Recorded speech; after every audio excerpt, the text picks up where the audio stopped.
Good morning, welcome back to my channel. I'm Rachel from Rachelizabethartist, and today I wanted to go over my commission of Pugsley and share my colour recipe, so all the colours that I have used to create his fur.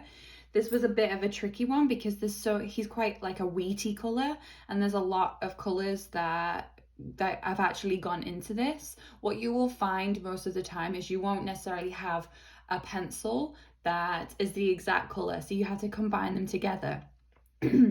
And for fur, when you look at a dog's fur, even if it's just like a black Labrador or a chocolate Labrador or what looks like just a white dog, you will start to see so many different colors in that fur. And the more colors that you get in, the more realistic the fur is going to look. So I used a mixture of Faber-Castell Polychromos and Caran d'Ache Luminance, a lot of which are my, including my top 10 colored pencils for pet portraits, which you can find a video on where I share my top 10 that I use. The reason that I chose my top 10 is because they are so versatile. They are used in, I'd say, about 90% of the portraits that I do. So for this one, let me share the Caran d'Ache Luminance ones that I've used first. So let me grab these ones. So these are the ones that I have been using. So as you can see, they are all kind of like a wheaty brown sort of color. So I will go through them. The main one that I used to kind of create like a base layer is the Raw Umber 10%, one of my top 10 pencils. So this is fantastic. This is a really great base layer. As you can see, it's kind of like a wheaty color already. So I've used a lot of it, well, pretty much in all of his fur as a base layer. So there's that one.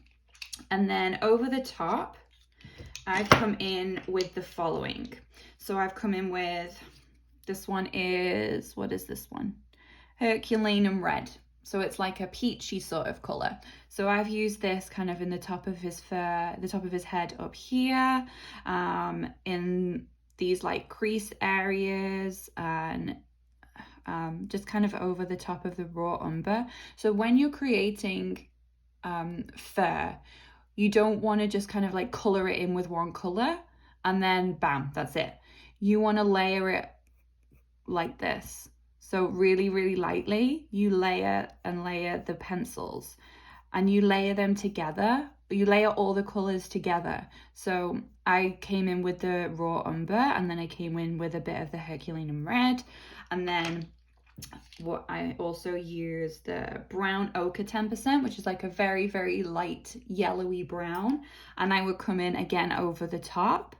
And by doing this, layering and layering and layering, you get this gorgeous kind of mixture of all the colors. You can see them all come through, and that is what makes fur look realistic. So I also included, pencils rolling about. I also included, what is this one? Burnt Sienna 10%, which is like, it's like a very light dusty pink. And this one works beautifully with the yellow, with the raw, which one was this one again? The brown ochre 10% and the Herculaneum Red, because it's a little more neutral. So it just complements the other two really nicely. And then I have my trusty violet gray. So as I mentioned in my previous video, what this does is it creates lovely shadows over the top of the oranges and the yellows. It neutralizes it a little bit, kind of like the pink does. So I've used it a lot like under the ear area. It's not the darkest that I've used, but what I'm doing is I'm gradually building up the depth, the value.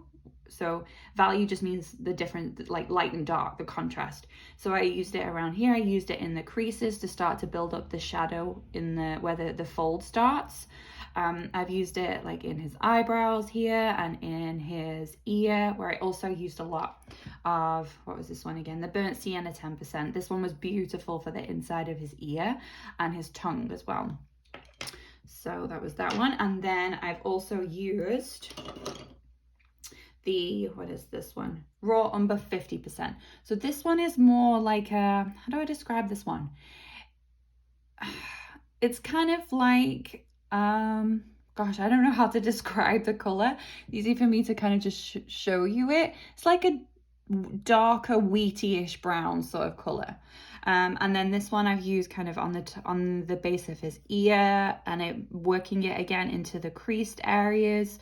So this one is a little darker. So I'm building up those layers and building up the depth by doing this in the shadow areas, and then like on his paw, and in this bit where the blanket starts to kind of create a shadow in his fur. So they are the main Caran d'Ache Luminance colors that I have used. I will make a note of them all in the description below. So now let's come to his eyes. So for his eyes, I have used my trusty warm gray one as a base layer, and just in these like lighter light catch areas here. Let's see. And so for this part of the pupil, the lighter part, I used a cinnamon color just to lay down like a base, and then I build up the depth of the pupil. So I've come in with this is another Caran d'Ache one, Caran d'Ache Luminance, which is the burnt ochre. This is a really nice like deep orangey coppery color, which I have used again in these areas around here. And then to create the pupil, I have used Caput Mortuum Violet. This one is mauve. I don't know how you say this one. Mauve. It's like a purpley violet color, which works beautifully with the Caput Mortuum Violet. It just darkens it up a little bit. So I've used this in the pupil area, and then I finished it off with the black. I only come in with the black at the end. I don't straight away go in and just color the pupil black. I like to build it up with all these different colors, and it just really brings the depth of the eyes out. So let's put those ones away. And then so around his mouth area, I started with my warm gray one just to create a base layer, and to also help me map out the direction that the fur is going. This one, the Faber-Castell Polychromos light grays, like the cold gray 1 and cold gray 2, cold gray 1, warm gray 1, cold gray 2, and warm gray 2. These are great for like mapping out the direction of the fur, because it's really light. It's not going to show up under the other colors, but it's dark enough for you to be able to kind of map out the fur direction to help you when you're building up the layers. So that's what I've done around here as a base layer. So around his chin and around the edge of his mouth, just kind of mapping it out. And then some areas are like around here, I've only used the warm gray. So some areas that you don't have to go overboard. That I've only used that one in this kind of cheek area and above his eyebrow. And then I've come in with the violet gray to create these shadowed areas around here, around his cheek, and over the top of like the edge of his nose sort of area, and then in this area too. And then for under his nose here, I start with the cinnamon, and I've come in over the top with the Caput Mortuum Violet and a little bit of the mauve. You can see, or mauve, whatever it's called. And you can see here these like slightly bluer areas over the top of the cinnamon. It just darkens it up. So around the edge of the nose area, around the edge of like his mouth, and this part here in his tongue. And I also use it in the claws and the pads on his paws as well. Okay, and then I think that's almost all of them. I have used a bit of the black obviously on his nose, and I actually used the violet gray as like a base layer on his nose. So you can see it's not just black, it has like a slightly purpley reddyish tinge to it in certain areas. So I used the violet gray for that and the Caput Mortuum. Okay, so again, I will write, these are all the colors that went in. So there's quite a lot of colors, as you can see. So this is why when I say that like a brown dog or a tan dog or a black dog or a white dog, they're not just one color. These are all the colors that went into this portrait. Probably a few more where I've added little touches, but it's mostly these colors. So I wanted to share that with you, and like I said, I will put all the names of the colors down in the description. Whoops.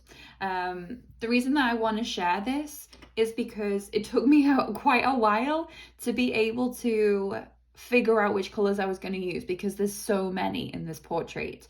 So once I figured it out, it makes sense for me to share it with you guys. And then you have a reference to come back to if you're drawing something similar in the future. It just makes things easier rather than you having to figure it out yourself. If somebody's already figured it out, then, well, you might as well benefit from that. So I'm going to do another one in a week or so of a border collie, but he is more of like I'm not sure of the name, if there's a certain like breed of collie. I'm not sure of the name, but he is like the brown, kind of chocolatey brown with like reddy colors mixed in there. So I'm going to show you that one, and then I will do a black dog and a white dog to show you what colors I use for those ones. So yeah, I hope this was helpful, and thank you for watching.